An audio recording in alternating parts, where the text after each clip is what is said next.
Hi everyone, and welcome to today's video session. I'm still Thomas, and I'm still one of the IELTS teachers here at LangGo Learning System. Our online video sessions are designed to help you improve a certain aspect of one of the 4 key competencies for your IELTS exam, in this case speaking.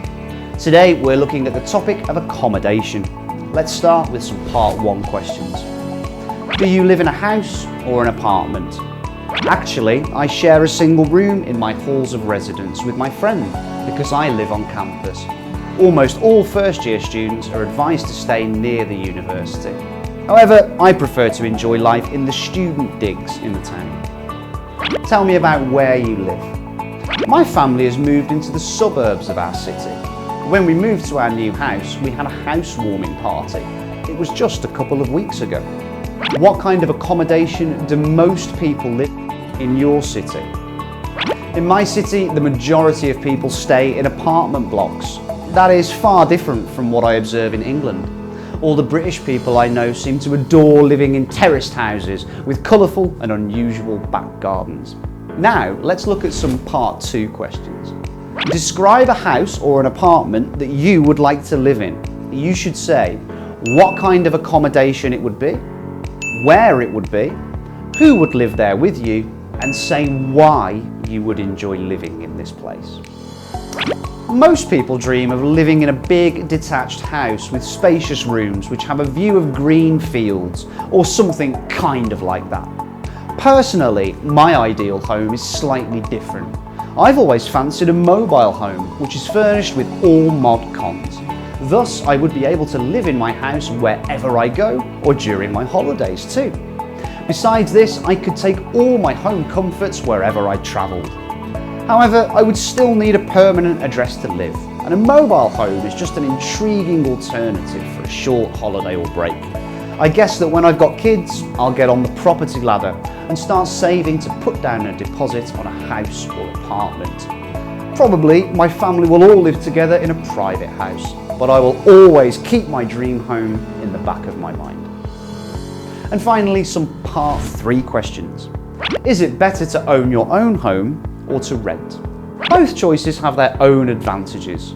It's not necessary to always take rented accommodation because you don't have to bear a huge debt, especially when compared with taking out a mortgage. However, I think the property market will give you more opportunities to invest in the future. So I think that most people want to own their own homes.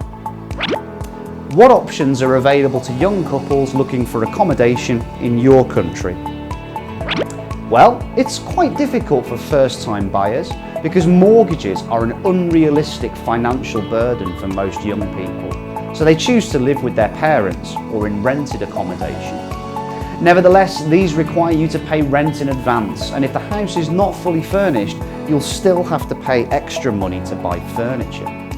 What are some of the pleasures involved in making a home for ourselves? Well, the first pleasing thing is house hunting, because the property market offers us many beautiful houses to look at. Some people like to do up an old property, whereas others like to decorate where they live with home comforts.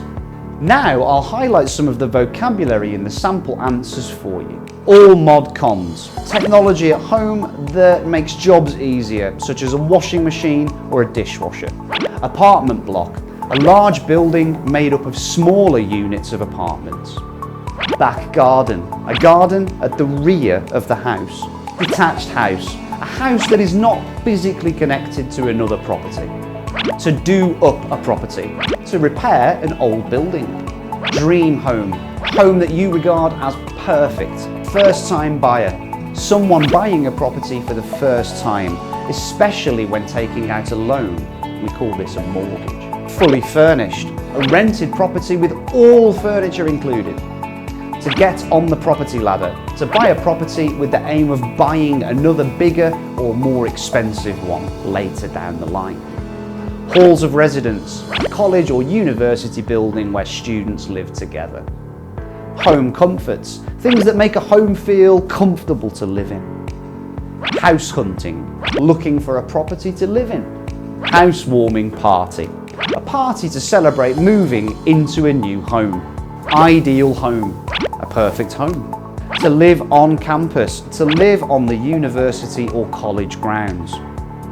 Mobile home, a home that can be moved by a vehicle or one that has its own engine. To move into, to begin to live in a property. To own your own home, to have bought the property you live in.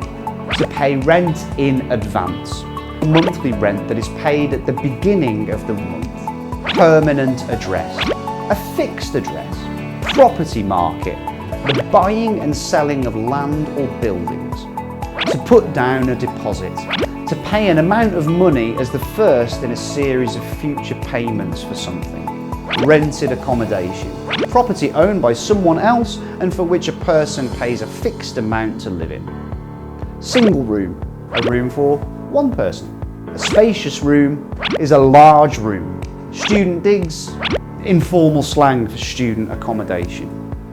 The suburbs, a residential area on the edge of towns or cities. To take out a mortgage, to borrow a large amount of money that's paid back over several years in order to buy a house. Terraced house, a house connected on both sides to other properties.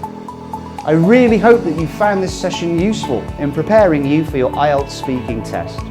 If you want to sign up for IELTS courses here at LangGo, please click on the link below.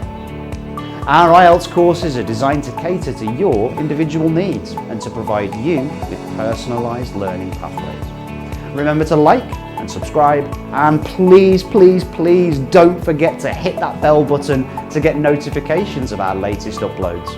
I've been Thomas from LangGo Learning System, and I'll see you for the next video. Bye.